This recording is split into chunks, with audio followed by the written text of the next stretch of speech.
My grandson gave me a secret note during dinner last Tuesday. His hands were shaking when he handed it to me under the table. Grandpa, it said, check the storage unit Dad rented last month.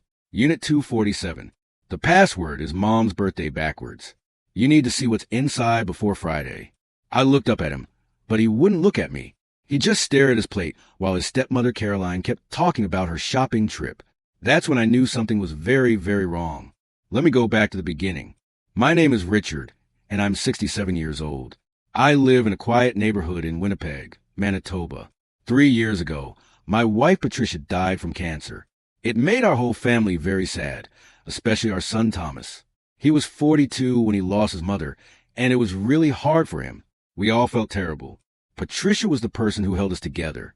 About 18 months after Patricia died, Thomas met Caroline at a charity party his company paid for. She was 38, pretty, friendly, and she seemed to really like him. They got married after only dating for 7 months. Too fast, I thought, but Thomas was lonely. His first marriage had ended badly 10 years earlier, and he'd been single ever since. He has a son from that marriage, my grandson Jake, who's 15 now. Jake lives part of the time at his mother's place in Toronto, and part of the time at Thomas's house here in Winnipeg. When Caroline came into the picture, Jake seemed happy at first. He told me his dad was smiling again, laughing more. I felt relieved. I thought maybe this woman was exactly what Thomas needed. Caroline was sweet to me, too. She called me Dad. She brought me homemade pierogies. She asked about my woodworking projects. She seemed perfect, but about 6 months ago, things started to change. Thomas looked tired all the time. He'd gotten thinner, with dark circles under his eyes. When I asked him about it, he said work was stressful. His accounting company was joining with another company. It made sense, I guess. But then I noticed other things. He seemed confused sometimes. He forgot things. He'd say the same thing twice in conversations. Once he couldn't remember where he'd parked his car at the grocery store. Thomas is really smart. He always has been. This wasn't like him. Jake noticed, too. When he visited, I could see the worry in his eyes. He'd watch his father carefully, studying him when Thomas wasn't looking. But whenever I tried to talk to Jake about it, he'd shut down. He said everything was fine, just normal teenager stuff. Then came that dinner last Tuesday. Caroline had invited me over for what she called a family meal. She made roast chicken and mashed potatoes. Thomas barely ate his food. He just pushed it around his plate, moving slowly and unsurely. Caroline kept touching his arm, saying things like, "You need to eat, honey. Keep your strength up." Something about the way she said it made my skin crawl. That's when Jake gave me the note. I waited until I got home before I really thought about what it meant. My grandson was asking me to break into a storage unit to spy on his father and stepmother. The password was Caroline's birthday backwards. How did Jake even know about this unit? And what could possibly be inside that was so important he'd risk getting caught passing me that note? I didn't sleep that night. I just lay in bed staring at the ceiling, thinking about my son's bad health, thinking about Jake's scared eyes, thinking about Caroline's too perfect smile. Wednesday morning, I drove to the storage place on Pembina Highway. It was one of those big places with rows and rows of orange doors. I found Unit 247 on the second floor. My heart was beating fast as I put in the password. For -2-1-9-8-7, the lock clicked open. Inside, the unit was mostly empty except for 3 cardboard boxes stacked in the corner. I pulled out my phone and turned on the flashlight. The first box had files and legal papers. I started reading and my blood went cold. There was a new will, Thomas's will, from just 2 months ago. In it, everything was left to Caroline. The house, his investments, his life insurance money, his part of the accounting company, everything. There was no mention of Jake at all. My grandson, Thomas's only child, had been completely left out. But that wasn't the worst part. The signature at the bottom looked like Thomas's handwriting, but something was wrong. The tea was wrong. Thomas always makes his tea in a very specific way, a habit he learned from his mother. This signature was close, but not quite right. I'd seen enough of my son's writing over 67 years to know the difference. The second box made my hands shake. Inside were medical supplies, syringes, bottles of medicine I didn't know, latex gloves, and a small notebook filled with handwritten notes. I flipped through the pages, my stomach turning. The notes were dated, going back 4 months. Each one listed amounts, times, and effects. Increased confusion today. Speech a little slurred. Memory gaps bigger. Forgot co-worker's name at meeting. Balance problems. Nearly fell on stairs. Caroline was keeping a record. She was writing down Thomas's decline because she was causing it. I pulled out one of the medicine bottles and searched the name on my phone. Scopolamine. Used medically in small amounts for motion sickness. In bigger amounts, it causes confusion, memory loss, and trouble thinking. In very high amounts, it can kill you. It's sometimes called devil's breath. My son wasn't sick. He was being poisoned. The third box had spy photos. Pictures of my house taken from different angles. Pictures of me at the grocery store, at the hardware store, on my morning walks. There were printed copies of my bank statements. How did she get those? A floor plan of my house with certain rooms circled, my bedroom, my study where I keep important papers. There was also a life insurance policy, my life insurance policy. I'd made Thomas the person who would get the money years ago, when Patricia was still alive. The policy was worth $500,000. Someone had attached a sticky note to it with a single word written in neat handwriting. Next. I nearly threw up right there in that storage unit. This wasn't just about Thomas's money. Caroline was planning to kill my son, and then she was coming for me. I took pictures of everything with my phone, every document, every page of that notebook, every spy photo. Then I carefully put everything back exactly as I'd found it. I had to think. I had to plan. If I went to the police right now with what I had, would it be enough? A fake will, some medicine, a creepy notebook. Caroline could say Thomas asked her to pick up his medicine. She could say the notebook was her tracking his symptoms to help his doctors. The book could have been really signed during one of Thomas's confused times. I needed more. I needed proof she was actively poisoning him. I needed her caught doing it. That evening, Jake called me. We'd never talked on the phone before. He always just texted. His voice was quiet and scared. Did you go? Yes. Did you see it? I saw everything. Jake, how did you know about that storage unit? He was quiet for a moment. I followed her. Last week, Dad was at work and she left the house with these boxes. I thought it was weird, so I took my bike and followed her car. I saw which unit she went into. Then I waited until she left, and I tried different passwords until one worked. That was dangerous, son. No, but Dad's getting worse. Grandpa, he fell down yesterday. Just collapsed in the kitchen. Caroline called 911. But by the time the ambulance came, she'd already cleaned up whatever he'd been drinking. The paramedics said it might be a heart problem. They want to run tests, but I know it's her. I've seen her putting stuff in his coffee. She thinks I don't notice, but I do. My 15-year-old grandson had figured out what was happening and had been living with this fear, tried to protect his father. My heart broke for him. Jake, I need you to listen to me very carefully. Don't eat or drink anything Caroline makes. Nothing. Make your own food. Get it from restaurants. Whatever you need to do. And don't let her know you're suspicious. Can you do that? Yeah, I've been doing that for weeks. Good boy. I'm going to fix this, but I need a few days. Can you hold on for a few more days? I think so. But Grandpa, Dad's appointment with a heart doctor is Friday. I heard Caroline on the phone talking to someone, her brother, I think. She said something about how Friday would be the perfect time, because everyone would just think it was his heart. Friday, 2 days away. Whatever Caroline was planning, she was going to do it soon. I spent all Wednesday night researching, planning, thinking. I called an old friend from the police, Bill Henderson. We'd known each other for 40 years. He retired 5 years ago, but he still had connections. I told him everything. He listened without interrupting. Rich, he said when I finished, this is serious, but you're right that we need more. Judges don't like guessing, even good guessing. They want solid proof. Here's what I think you should do. He explained a plan. It was risky. It was going to require me to be a better actor than I'd ever been in my life. But it might work. Thursday morning, I called Caroline. I used my best worried father voice. Caroline, dear, I'm worried about Thomas. He looked so sick at dinner the other day. I was thinking maybe I should move in with you two for a little while. Help out. Make sure he's eating properly, getting his rest. There was a pause. Then her voice super sweet. Oh, Dad, that's so thoughtful of you. But honestly, we're doing fine. Thomas just needs rest. The doctor says it's probably stress from work. You know how hard he works at that company. I know, but I'm his father. I want to help. Besides, you shouldn't have to do this alone. Really, Dad, we're okay. Thomas wouldn't want you to change your life. I made my voice shake a little, like I was getting emotional. I lost Patricia. I can't lose Thomas, too. Please, Caroline, let me help.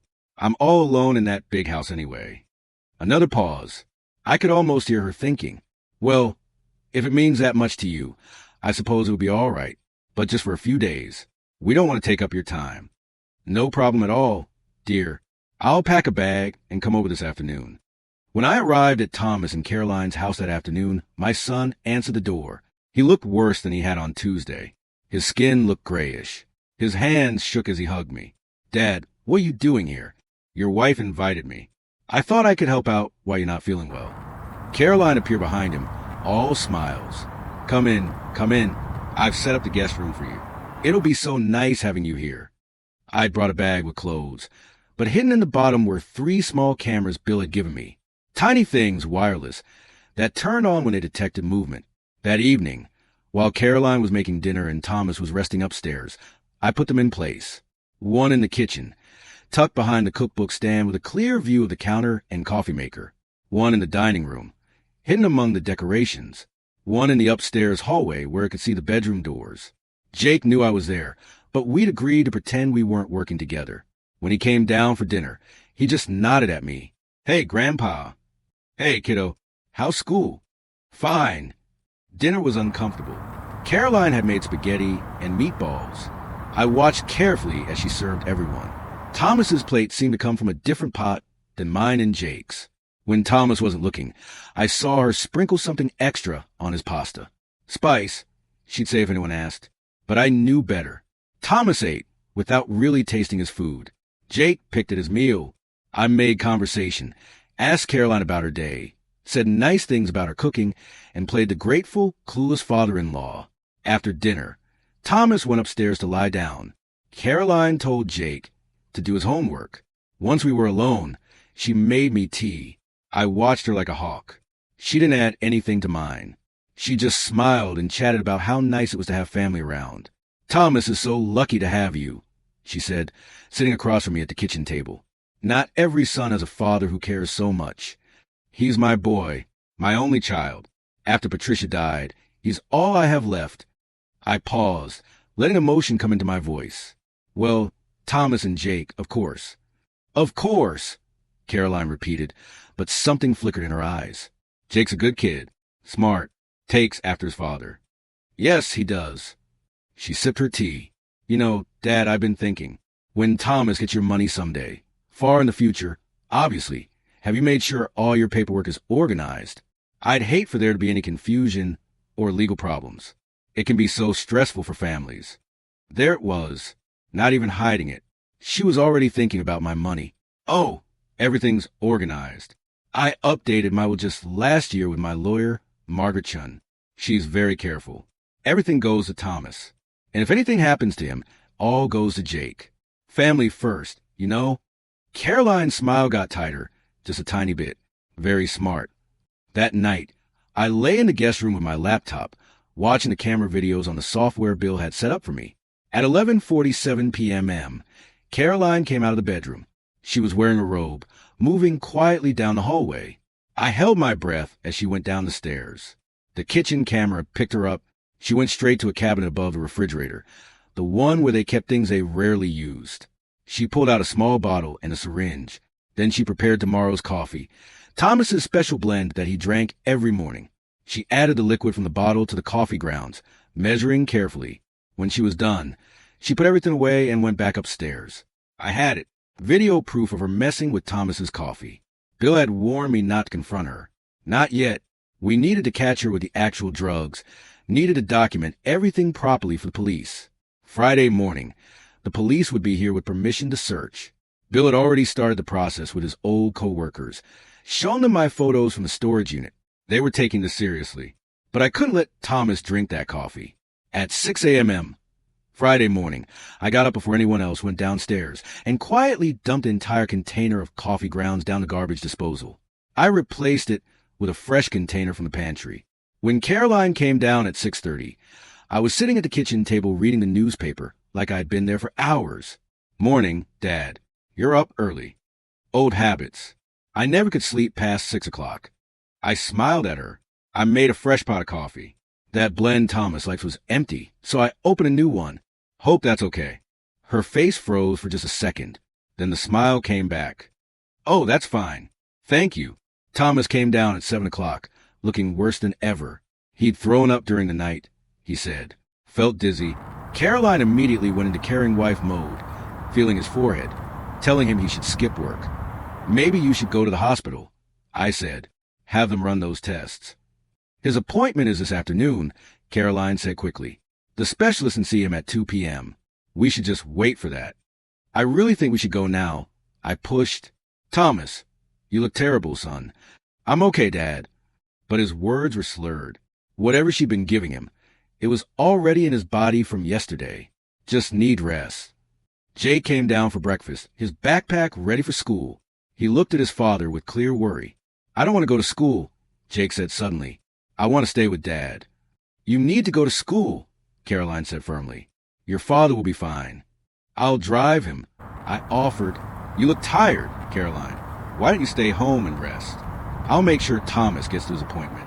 For a moment, I saw anger flash across her face. Then she calmed herself. That's sweet, but I need to be there to talk to the doctors about his symptoms. The doorbell rang at 8:15 a.m. Caroline went to answer it, and I heard her voice get loud with surprise. Can I help you, ma'am? I'm Detective Sarah Morrison with the Winnipeg Police. This is my partner, Detective James Park. We have permission from a judge to search this house. I stood up as 3 police officers in uniform came in behind the detectives. Caroline's face went white. Search for what? There must be some mistake. Detective Morrison held up the paper. No mistake, ma'am. We have reason to believe evidence of a crime is in this house. Specifically, we'll be searching for certain medications and documents. This is crazy. Thomas, tell them. But Thomas was looking confused, trying to understand what was happening. Jake had backed against the wall, his eyes wide.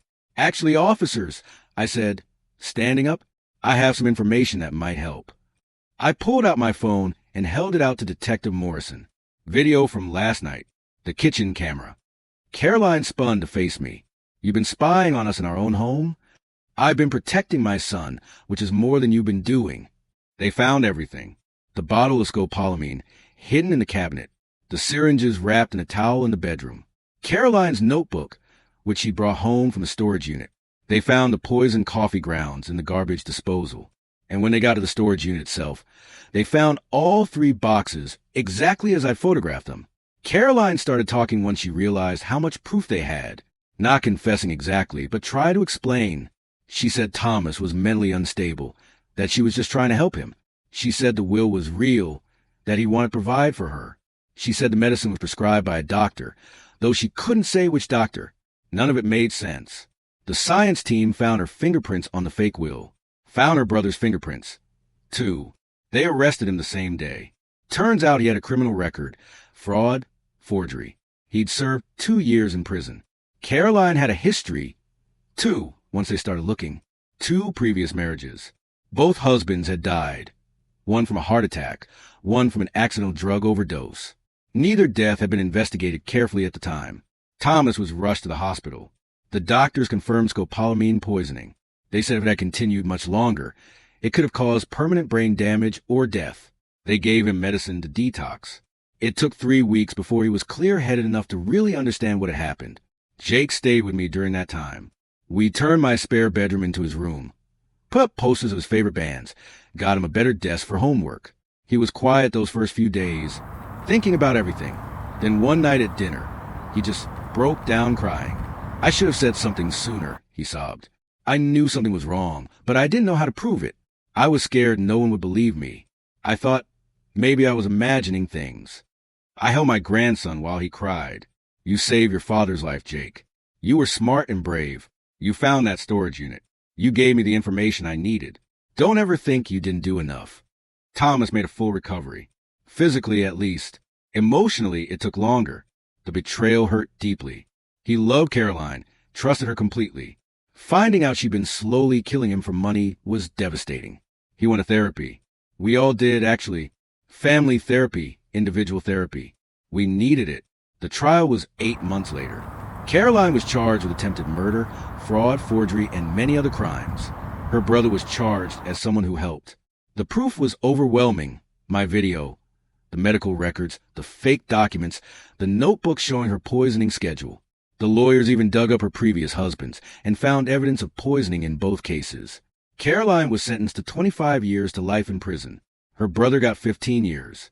The judge called it one of the most planned out, heartless attempts at murder he'd seen in his career. Thomas sold the house. Too many bad memories. He bought a smaller place not far from mine. Jake decided to stay in Winnipeg full-time instead of splitting time with his mother in Toronto.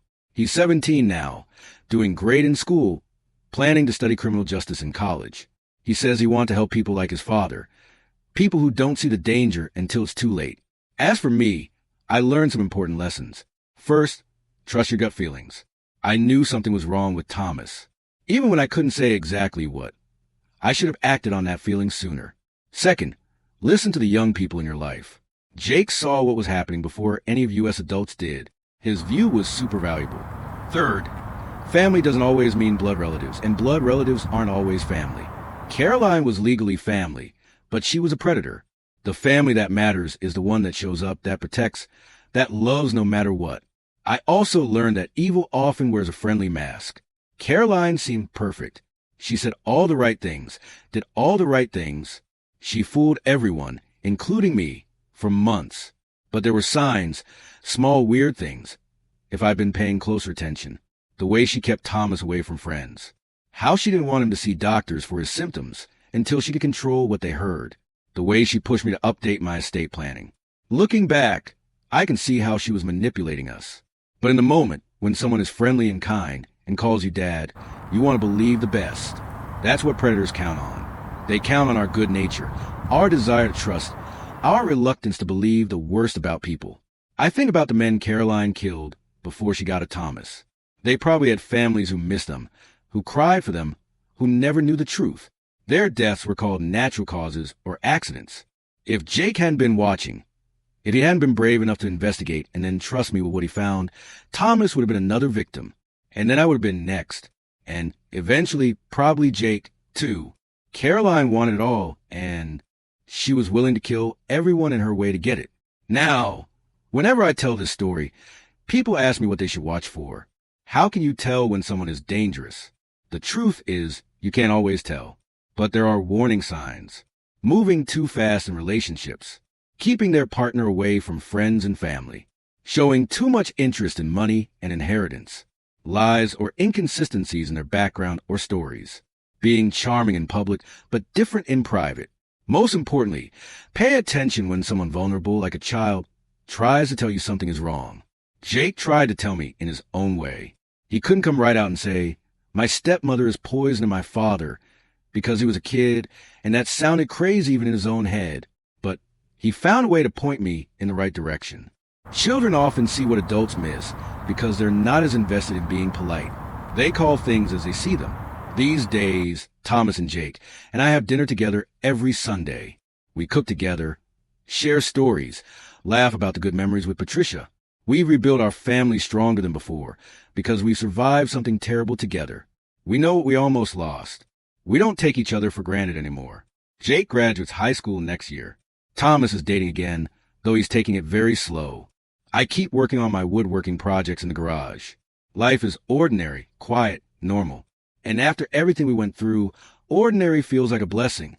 I'm 68 now.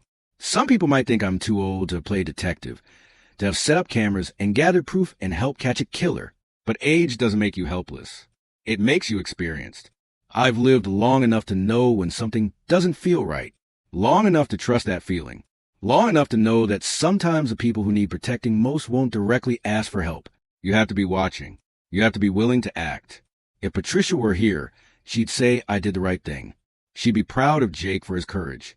She'd be grateful Thomas survived. She'd probably also give me a hard time for taking risks at my age, for putting myself in possible danger. But she'd understand why I did it. Because family is everything. And you protect what you love, no matter the cost. The day Caroline was sentenced, Jake asked me if I was glad it was over. I told him the truth. I'm glad she can't hurt anyone else. I'm glad Thomas is safe. I'm glad we're all still here, still together. But I'll never be glad that any of this happened. I wish Thomas had never met Caroline. I wish Jake had never had to carry the weight of suspicion and fear. I wish I'd never had to see my son getting worse. Never had to search through that storage unit and discover how cruel someone could be. But we don't get to choose what happens to us. We only get to choose how we respond. And I choose to be grateful. Grateful that Jake was observant and brave. Grateful that I trusted him. Grateful that the police took us seriously. Grateful that Thomas survived. Grateful for every ordinary Sunday dinner, every normal conversation, every moment of peace. Sometimes in the middle of the night, I still think about what could have happened if Jake had waited one more day to give me that note, if I had dismissed his concerns, if the police hadn't been willing to investigate, how close we came to losing everything. It keeps me awake sometimes, the weight of those what-ifs, but then morning comes. Jake texts me a funny picture he found. Thomas calls to ask if I want to watch a hockey game. Life keeps moving forward, and I'm reminded that we're here, we're safe, and we're together. That's all that really matters in the end. Not the money Caroline wanted, not the inheritance she was willing to kill for. Just this, a father, a son, a grandson making it through another day together. Watch out for your loved ones. Trust the people who care enough to notice when something's wrong. Don't ignore warning signs because they seem too crazy to be true. Evil exists, and sometimes it sits across from you at the dinner table with a smile on its face. But love exists too. Courage exists. Justice exists. And sometimes when you're lucky and brave and persistent, the good guys actually win. That's the lesson I want people to take from our story. Not that you should be paranoid or suspicious of everyone, but that being watchful and loving aren't opposite things. Protecting someone means paying attention. It means trusting your gut. It means being willing to act even when it's uncomfortable, even when you might be wrong, even when it's scary. Because in the end, I'd rather be wrong and look foolish than be right and lose my son. Every single time. That's what family means. And no amount of money, no inheritance, no estate is worth more than the people you love. Caroline never understood that. She saw us all as obstacles between her and wealth. But wealth without love is just numbers in an account. It's meaningless. Thomas understands that now more than ever. Jake's always understood it. And I've known it since the day Patricia and I brought Thomas home from the hospital 67 years ago. A tiny bundle of possibility and hope. That's true wealth. Everything else is just details.